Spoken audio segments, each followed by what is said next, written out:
Hello, my name's Ben, and welcome to my channel. I just want to start by apologizing for what is probably going to be a relatively low quality video, but one I really wanted to get out the door anyway. I hope you'll find the content compelling even if the recording setup isn't great. I'd like to talk today about the question of who has the church which is most similar to the original Christian church, the one from like the year 100. It seems like everyone claims to have this church, to have the right doctrines, and to have the succession of the apostles, and so on and so forth, with some deviations. I feel like it should be really obvious to everyone that fundamentally there is one church which has kept itself going, you know, from the literal succession of the church that was back in that time. Maybe arguably the Orthodox can also be included in this. I know there's some strong thoughts and opinions about that and who's on the exact right side of the original schism. Totally understood. Not here really to broach that topic as much as to kind of genuinely ask, dear Protestant friends, and I used to be a Protestant, by the way, so this is not a flippant thing I'm asking. Why do you believe that your specific branch of Protestantism, whatever it might be, is clearly the correct way to practice the faith as Christianity once was? Actually, if you don't believe that, if you understand that you're practicing a form of Christianity that is wildly different than it once was, also I'd be really genuinely interested to hear what you think about that, and maybe why you think that's necessary or reasonable or whatever your particular take on it is. Drop those things in the comments below. It seems so obvious to me that, Protestantism started in the 16th century. So in the 16th century, the church was roughly one large church-ish. And at that point, a number of folks broke away and changed doctrines from how the church was at the time to something else. And yet, the people who broke away from the main church, the Protestants, and who changed doctrine, will say that actually what was happening at the time was we were rediscovering the truths of the faith, the things that are essential, the things that are critical to Christianity, which the Catholic Church had deviated from. So therefore, the Reformation was a reclaiming of the original faith. That's a really interesting argument, to be honest. I don't mind it as an idea. I think if that were true, if the Catholic Church had deviated from the faith, it's very reasonable to want to recapture what is true and maybe what is essential about the faith and strip away the superfluous parts to make sure you're centered on Jesus. I think this is a very common understanding from a very high level, obviously, of Protestantism. I have a big problem with it.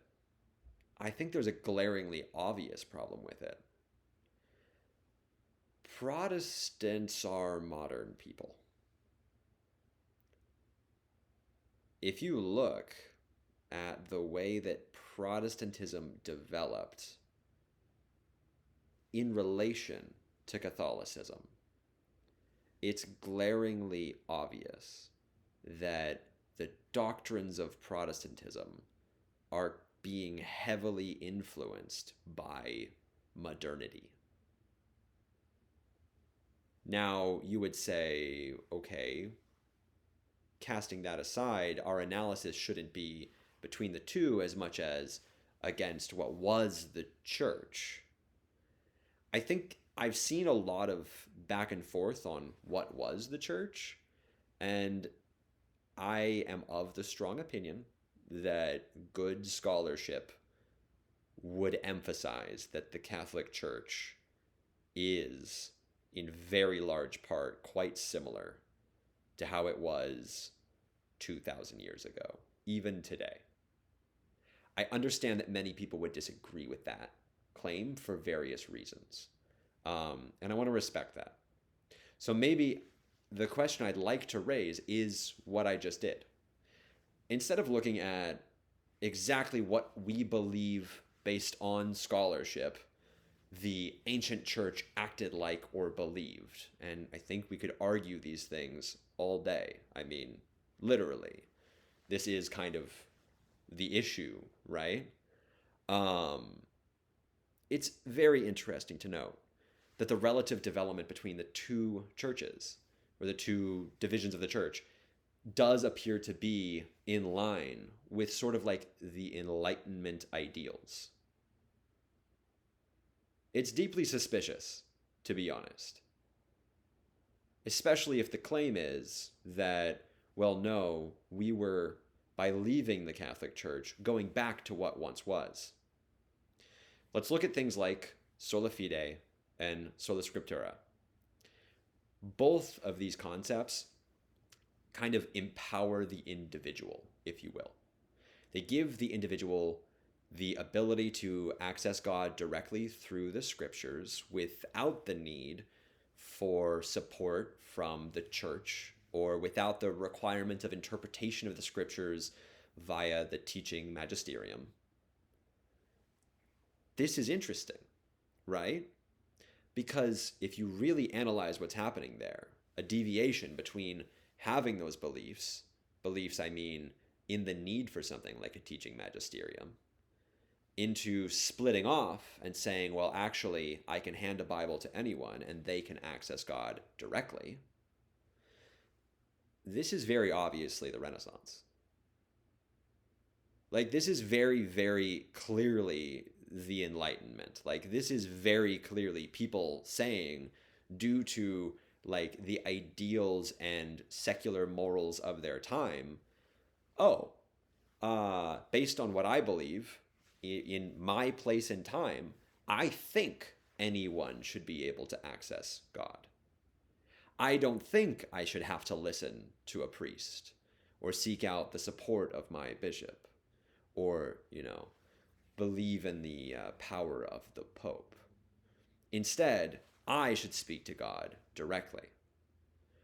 It's really hard to believe that that is, of course, what early Christians believed. In fact, it seems very unlikely that that would be the case. I mean, the Enlightenment was a very notable development of, human social condition for a reason. It's not just sola scriptura. I mean, it's also other critical, essential Protestant doctrines such as sola fide. So the belief that through faith you can be saved, and through faith alone you can be saved, with or without some amount of works being peppered in there depending on your specific branch of Protestantism. If you believe as a person in the Enlightenment that you shouldn't need the church, if you're someone who is becoming, as part of the modern world, increasingly suspicious of powerful institutions, again, kind of a more like modern secular belief, you might be more hesitant to, say that folks should, seek, support in their journey to Christ through the church. That maybe you don't need to go confess your sins to a priest. Maybe you just need to believe. And now you can access God directly through the scriptures as an individual. You can access your salvation from Jesus through faith, again, as an individual. You can be baptized, as is clearly required in the Bible, or by tradition.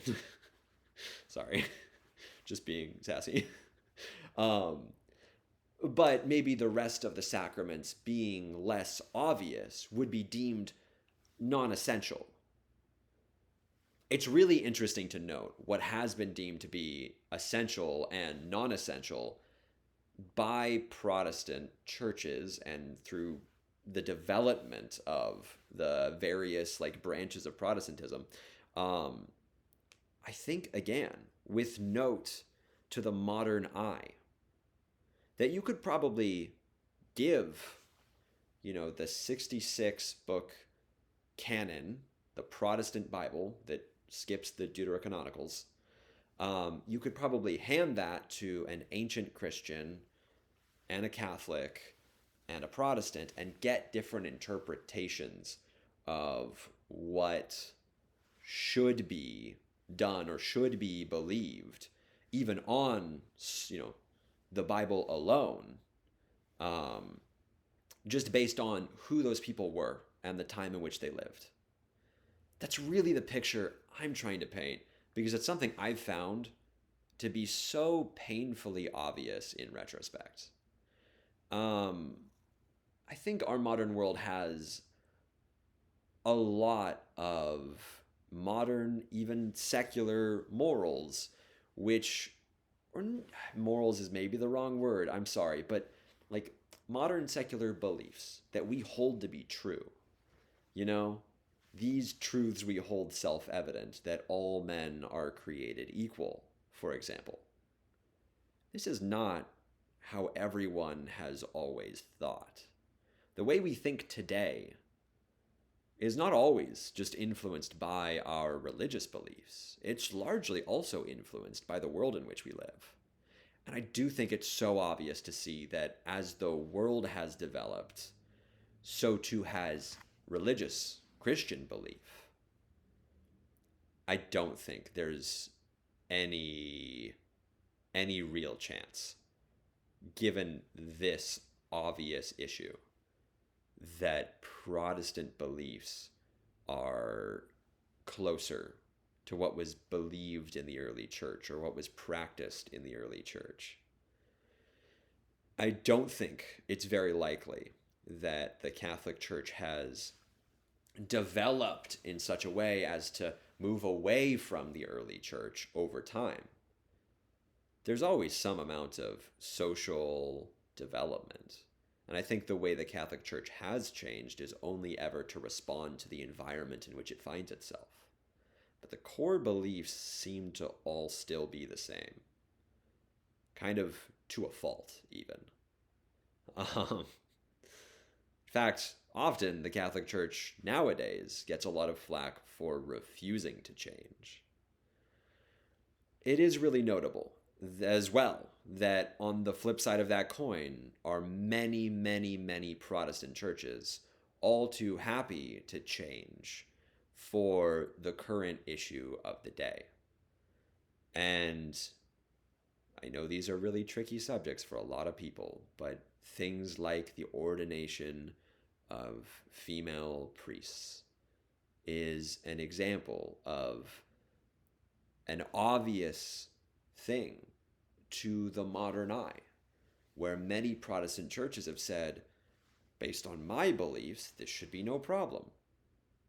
And that's based on modern secular beliefs in equality between men and women, and also specifically that we should campaign for that equality, that we should find we should find places and situations where women are not being given all the same opportunities as men. We should seek out to rectify that.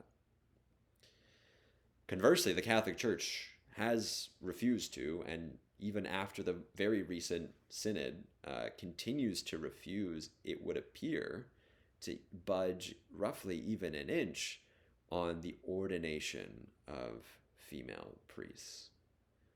This is something the Catholic Church gets a lot of flack for, but I think it should be obvious to everyone who's actually paying attention that the Catholic Church has held true as a church could be expected to, a body of over 1 billion people over 2,000 years to the original doctrines of Christianity.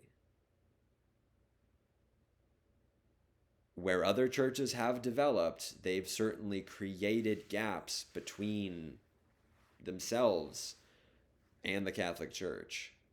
And those gaps, no matter how much you want to say, they're just returning to what is known to be true.